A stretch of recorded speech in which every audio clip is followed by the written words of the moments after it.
if we're going to go for a crouch jab punish or even a crouch jab counter hit, we want to go crouch jab into crouch medium punch. Reason being is that when you get punish counter or counter hit, if you go for a crouch jab into crouching medium punch, then not only do you get better range, but you also get a full combo punish, which is very good to have handy in your back pocket.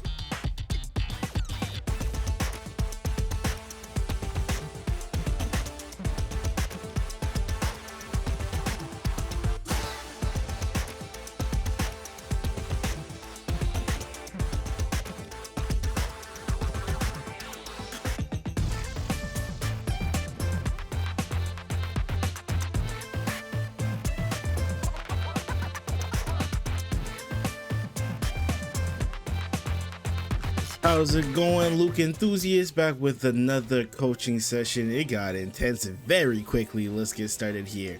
So let's talk about your decision to hold up on the first interaction. I generally tell people not to do things that are very committal for their first action, namely just because if you get put into a scenario like this, you get caught out, now you're uncomfortable and you've gotten hit. Now they can drive rush at you and do something crazy, right? At this point, we've lost all of about maybe 30 to 40% off of the fact that we allowed him to get started. This is generally something we don't want Hondas to have. As often as we can deny it, we want to deny it. Okay, punish this. This is not a small punish. For those who do not know, EX headbutt should be punished like a DP punish. Okay, it's incredibly punishable. With that being said, we should not be using crouch jab in order to punish it. Glad we did get a punish, but now that we're in Diamond 2, we're gonna have to optimize a little bit more. So in these cases, we want to make sure that we're attempting to fight back, right? One of Honda's game plans in general is to try and use his headbutt to deplete your gauge. Okay, you surveying the board and noticing the fact that you have less than half of a drive gauge left means that you cannot take on any more drive gauge damage. So their goal is to do that to you as quickly as possible, and your goal is to deny that. So how can we deny this?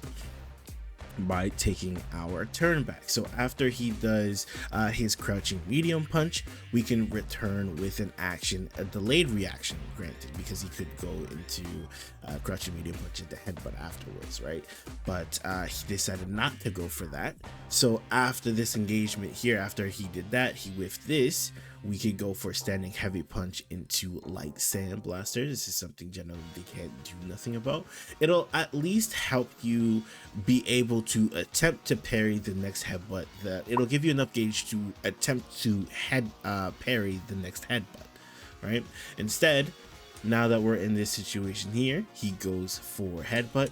We don't attempt to parry it, which means that we now lose all of our drive gauge, and now we're stuck in the corner with this issue. So in these cases here, when your opponents get a little bit better, they're going to start anti-airing you for you trying to jump all willy-nilly like this. In the case here that he's not on that sit and wait for you to jump. The reason why jumping here is a little bit more risky is because your opponent knows you want out, right?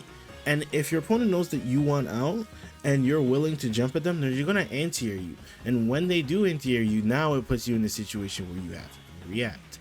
Fortunately, we are on modern, which means that our super reactions are going to be a little bit easier, which means we can use that a little bit more reliably, right? So they can't go for something that's too simple in nature. However, we don't want to be giving our opportunities to our opponents like this, because the more opportunities we give them like this, the more damage you're going to put on the board, and the scarier it becomes for you. One thing that I want to note here is the fact that just because you parry an instance doesn't necessarily mean that it's your turn to press immediately afterwards. Okay, what do I mean by this? Let's suppose someone goes for drive rush overhead, for an example. Okay, if they go for drive rush overhead and you parry the overhead, you don't perfect parry it, but you parry, they are still plus in this instance, and we don't want to go ahead and press on those instances. Not saying that headbutt is plus, I'm just mentioning to you the fact that when you go for these specific instances where we want to press back immediately, Honda will be inclined to try and press something because you're properly spaced out from your opponent. If they try to press something, it gives them enough time to press something in return to try and whiff punish you. Obviously, he didn't go for the whiff punish, but he pressed it in a delayed fashion, which allowed you to get caught. So far, I'm not mad at your offense. I do think that you're committing to an option when you don't know what you've had, right? So for instance here, like you going for up knuckle here is just a bunch of risk that you're taking on without actually knowing whether you've hit them or not. And instead of going for an option like this, going for a standing heavy punch into light knuckle would be a better option to choose. The reason why it's a better option is because it's very safe. It doesn't put you in any danger. If you're successful, you get a little extra damage, and it allows you to get started, and it gives you drive gauge, right? There's a plethora of reasons why it's a good thing to kind of just throw out and check your opponent.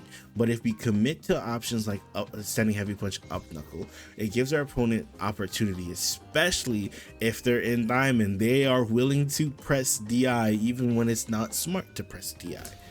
So one instance that I want to talk about here is after level 3s, right?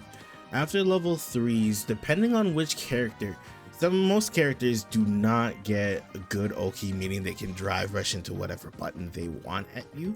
So it is advised to note and keep in mind which characters can and cannot just drive rush any medium punch at you, or whatever button they choose to go with, right? In these cases, it may be wise to try and check them with, if you see them rush at you, it's good to check them with level 1. If you think it'll close out the game, you can use level 3. These are options you can cycle through, especially if you notice and you recognize the fact that your opponent is drive rushing at you. Now that was a good reaction to a whiffed one, but if we're going to go for a crouch jab punish, or even a crouch jab counter hit, we want to go crouch jab into crouch medium punch. Reason being is that when you get punish counter or counter hit, if you go for a crouch jab into crouching medium punch, then not only do you get better range, but you also get a full combo punish, which is very good to have handy in your back pocket. Good reaction. This way it gives you enough time for your drive gauge to come back fully. This right here is a point in which you can drive rush at your opponent, get the plus frames, and be aggressive, right? Obviously we need to be a little bit mindful because he still does have enough drive gauge to go for another EX headbutt. That said, it wouldn't kill you to go to get hit by it, and it would also open up a couple of opportunities. I do like the way your mind is working though. Okay, so instead of this option here, instead of trying to hit the eye on this instance here, instead of that, you should be trying to walk back into your DP option. Fortunate for you is that Modern kind of has this weird autocorrect, so it's a little bit more lenient than if you were trying to do, like, say, a crosscut or whatever have you, right? So using DP here is advised. Now, if you feel like you're constantly getting crossed up, another option for you is you can use jump back medium punch. Not sure if you have this available to you, especially because we're dealing with Modern, but if we do have that available, jump back medium punch or a jump back button in general is very good for checking your opponent. Okay, this is something we need to keep in mind, all right? Especially because we are on Modern, these instances become so much easier to react to. We should just be going for DP, waiting for him to try and lunge at you, and then using DP to respond in kind, right? He's forcing those situations where he wants to burn you out. Denying him these situations is very important. Okay, so this is a situation that we've seen almost every time we've gotten for button drive rush cancel into throw. Okay, he's immediately teching the situation. What we as players have to start recognizing is when our opponent gravitates to a certain option, we have to A, know what our counters are to that certain option, and B, execute it. Okay, in this case here, we've seen our opponent on a consistent basis. Every time we try to go for button, drive rush cancel into grab, he's teched almost immediately.